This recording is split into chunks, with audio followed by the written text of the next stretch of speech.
نبی پاک صلی اللہ تعالی علیہ وسلم نے یعنی یہ بڑے سے بڑا اگر یہ اتنا لازمی معاملہ ہوتا تو اپنی زبان سے اس کو بیان کرتے. رسول اللہ صلی اللہ تعالی علیہ وسلم اس واقعہ کے بعد 4 دن تک یعنی جمعہ رات کا یہ واقعہ ہے، آگے پھر جمعہ ہے، اور جمعے کے اجتماع میں اگر یہ حکم بڑا لازمی تھا، خود جمعہ پڑھانے نہیں آئے تو جمعے کے خطبے میں حضرت صدیق اکبر کو پیغام بھیج دیا ہوتا کہ کل جو بات میں نے لکھ کے دینی تھی میں نہیں لکھ سکا، حضرت عمر کی وجہ سے آج لوگوں کا اجتماع اکٹھا ہے، اے ابو بکر اپنے خطبے میں لوگوں کو یہ بات بتا دینا. اگر یہ شرعی حکم ہوتا،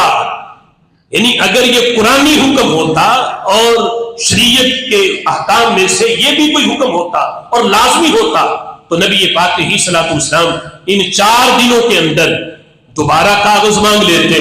یا حضرت عمر نے نہیں دیا تھا، جب یہ باہر نکل گئے تو بقیہ جو صحابہ بیٹھے تھے یا اہل بیت اطہار کے افراد بیٹھے تھے انہیں کہہ دیتے کہ عمر نے تو انکار کیا ہے لیکن اب لے آؤ کاغذ لاؤ تاکہ میں تمہیں وہ تحریر لکھ کے دوں. نبی پاک علیہ الصلوۃ والسلام نے ان 4 دنوں کے اندر نہ دوبارہ کاغذ مانگا ہے نہ اپنی زبان سے اس چیز کو بیان کیا ہے. تو پتہ چلا کہ اس امت کے جو سب سے بڑے صاحب الہام ہیں انہوں نے جو مشورہ دیا ہے میرے محبوب نے اسے قبول فرما لیا ہے. اور پھر اہل بیت اطہار کے افراد موجود تھے. اگر حضرت علی رضی اللہ تعالیٰ عنہ کی خلافت کو بیان کرنا مقصود ہوتا تو رسول اللہ صلی اللہ تعالیٰ علیہ وسلم اسے زبان سے ارشاد فرماتے، اور یقیناً آپ کی زبان بھی آپ کی تحریر کی طرح بلکہ اس سے کہیں زیادہ زبان سے نکلے ہوئے الفاظ صحابہ کے لیے قابل قبول ہوتے ہیں. اب اس کا پہلا جواب جو محدثین نے دیا ہے اس مقام پر حضرت عمر رضی اللہ تعالیٰ عنہ نے جو یہ لفظ بولے کہ محبوب ہمارے پاس اللہ کی کتاب ہے اور کتاب کافی ہے، تو محدثین کہتے ہیں فقد عمر رضی اللہ تعالی عنہ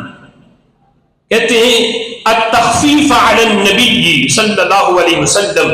حین غلبہ الوجہ. کہتے ہیں کہ حضرت عمر رضی اللہ تعالیٰ عنہ نے جو یہ کہا تھا کہ محبوب آپ تکلف نہ کریں، ہمارے پاس اللہ کی کتاب کافی ہے، تو آپ کا یہ فرمان، یہ جو درخواست تھی حضرت عمر کی حین غلبہ الوجہ، نبی پاک علیہ الصلوۃ والسلام کی تکلیف اور درد کی زیادتی کی وجہ سے، نبی پاک علیہ الصلوۃ والسلام کے آرام کی وجہ سے اور تخفیف کرنے کے لیے شفقت کے طور پر کہ محبوب آپ اس حالت میں تکلیف نہ کریں چونکہ درد کے اندر شدت ہے، جب آرام ہوگا تو پھر اگر بات لازمی ہوگی تو پھر آپ تکلف فرما لیجئے گا. کہ حضرت عمر رضی اللہ تعالیٰ عنہ نے یہ از آپ کے آرام کی وجہ سے یہ درخواست کی تھی. تو رسول اللہ صلی اللہ تعالیٰ علیہ وسلم، اب دیکھو ہمارے آقا صلی اللہ تعالیٰ علیہ وسلم کی شان اتنی ہے، آج لوگ اس حد تک گستاخی کر جاتے ہیں کہ حضرت عمر دیوار بن گئے، انہوں نے محبوب کو لکھنے نہ دیا. ہم کہتے ہیں یہ صرف حضرت عمر پہ تان نہیں، یہ شان رسالت پہ تان ہے. ہمارے نبی میں تو پاور اتنی ہے کہ اللہ کے احکامات یہ تو پھر حضرت عمر ہیں، حضور کے غلام ہیں، امتی ہیں، حضور کے صحابی ہیں. وہاں تو جو سخت دشمن تھا ابو جہل جیسا وہ مقابلے میں تھا، وہ کہتا تھا محمد میں تمہیں تبلیغ نہیں کرنے دوں گا. میرے محبوب نے سخت دشمن کی پرواہ نہیں کی اور اللہ کی وحدانیت کے تبلیغ کے علم کو بلند کیا ہے. جو اپنے سخت دشمن کے روکنے پہ نہیں رکے وہ کیا حضرت عمر کے روکنے پہ رک جاتے؟ اگر یہ اتنا شریعت کا حکم ہوتا اور یہ لازمی ہوتا تو میرے محبوب علیہ الصلوۃ والسلام فرما دیتے عمر میرے آرام کی فکر نہ کرو، جو میں کہہ رہا ہوں اس پہ عمل کرو کہ مجھے کاغذ دیا جائے تاکہ میں وہ تحریر لکھوں. میرے محبوب کا دوبارہ کاغذ نہ مانگنا یہ اس بات کی دلیل ہے کہ حضرت عمر رضی اللہ تعالیٰ عنہ کے مشورے کو میرے محبوب بھی قبول فرما رہے تھے.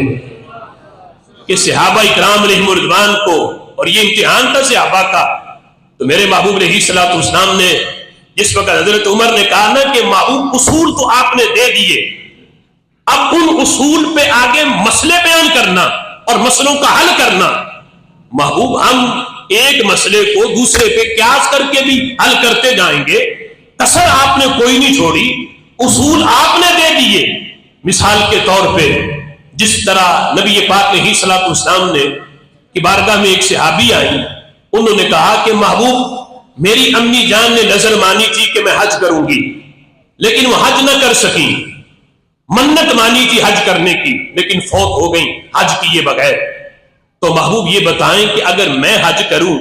تو میری امی کی منت پوری ہوگی یا نہیں ہوگی؟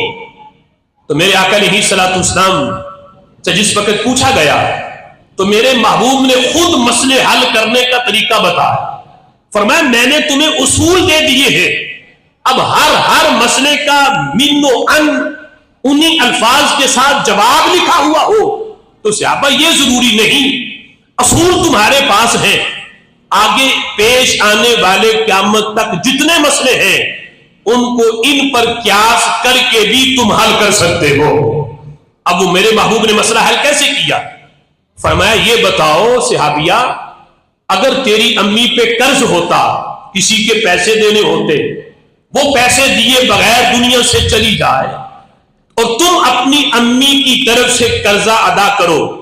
تو کیا تمہاری امی کا قرضہ اترے گا یا نہیں اترے گا؟ وہ صحابیہ کہنے لگی محبوب اتر جائے گا۔ فرمایا پھر مسئلہ تو تو نے خود ہی حل کر دیا۔ فرمایا یہ پیسے دینا یہ لوگوں کا قرض ہے اور حج کرنا یہ رب کا قرض ہے، جب لوگوں کا اتر سکتا ہے تو رب کا قرضہ بھی اتر سکتا ہے۔ فرمایا حج تم کرو تیری امی کی منت پوری ہو جائے گی۔ تو حضرت عمر رضی اللہ تعالیٰ عنہ بھی ان دلائل کی روشنی میں یہ کہہ رہے تھے محبوب اصول آپ نے دے دیے، قرآن میں ہے، آپ کے فرمان میں ہے، اب قیامت تک جو مسئلہ بھی پیش آئے گا ہم ان اصول کو سامنے رکھ کے نئے پیش آنے والے مسائل کو بھی حل کرتے رہیں گے۔ نبی پاک علیہ الصلوۃ والسلام نے حضرت عمر رضی اللہ تعالیٰ عنہ کے اس مشورے کو قبول کیا۔